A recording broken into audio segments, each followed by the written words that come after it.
Imagine you look up into the night sky and see this colossal, completely silent triangle just moving overhead.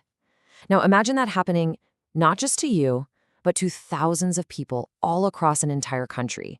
Well, in late 1989, that's exactly what happened in Belgium, kicking off one of the most baffling and well-documented UFO waves in modern history. So let's dive right into the central mystery that had everyone from police officers to fighter pilots scratching their heads. What on earth were these enormous silent triangles that just seemed to own the night sky over Belgium? It all got started back in November of '89. And what began as just a few scattered reports, well, it quickly exploded into a flood of sightings that went on for more than a year.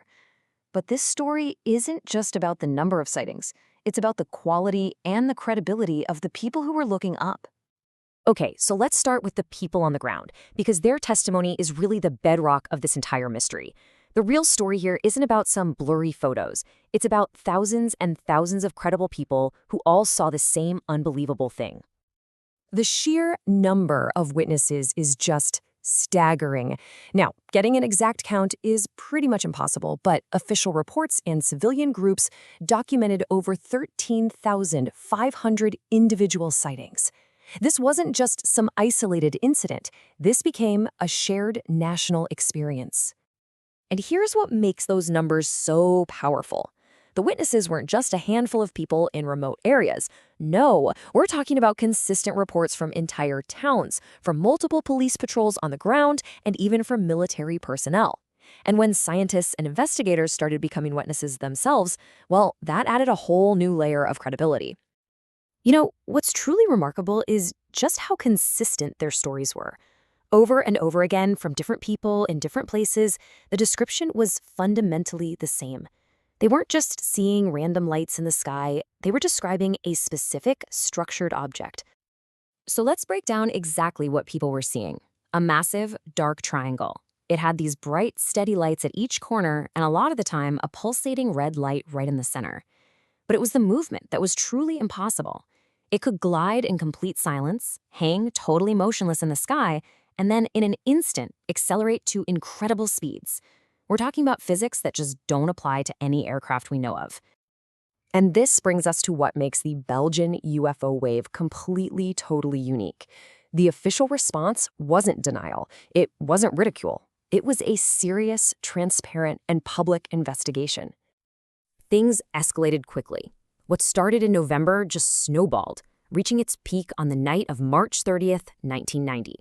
On that night, the object was tracked on multiple radar systems, which prompted the Belgian Air Force to scramble 2 F-16s to intercept. The pilots actually locked onto it with their own radar, but what happened next was astounding.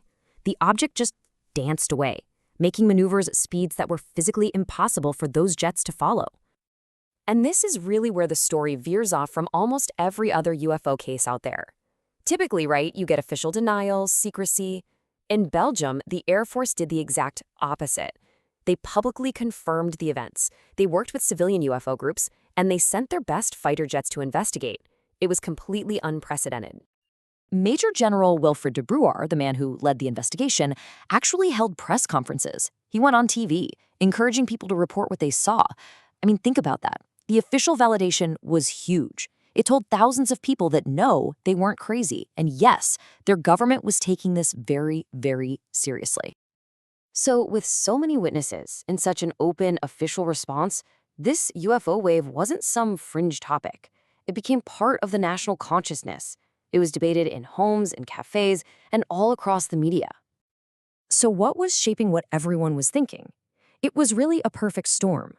Eyewitness accounts were the main engine, flooding the media with these compelling personal stories. The media, of course, amplified everything, from serious journalism to pretty sensational headlines. And while the official government response added a ton of credibility, it also just raised more questions than it answered. And we can't forget the human side of this. For the people who actually saw these objects, the experience was profound. While a lot of them felt a sense of awe, a huge number reported genuine fear and anxiety. I mean, seeing something that completely shatters your understanding of the world, that can be a deeply confusing, even traumatic event. In the middle of all this, you had these civilian organizations, like a group called SOBEPS. That's the Belgian Society for the Study of Space Phenomena. They played an absolutely vital role. These were amateur investigators out there, carefully interviewing witnesses, collecting data, and really acting as a crucial bridge between the public and the military. So the sightings, they eventually faded away, but the wave's impact has endured for decades. So what is the lasting legacy of this incredible period in history, and why does it still matter so much today? The Belgian wave fundamentally changed the game for how these kinds of events are studied. It forced researchers to develop much more rigorous methods for handling mass sightings.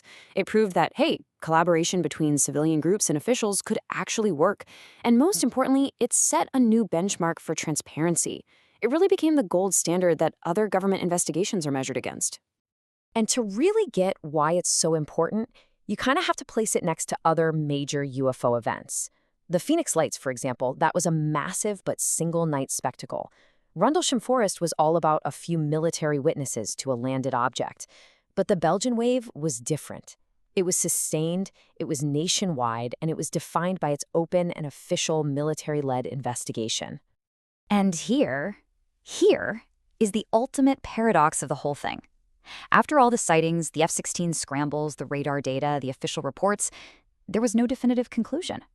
The Belgian military officially stated that they could not identify the cause of the phenomena. The mystery? Well, it just remained. And that leaves us with the final, really thought-provoking question.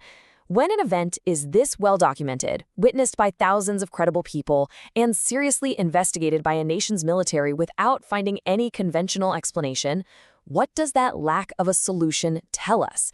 Maybe it suggests that the phenomenon itself is operating outside our current understanding of physics and technology. What do you think?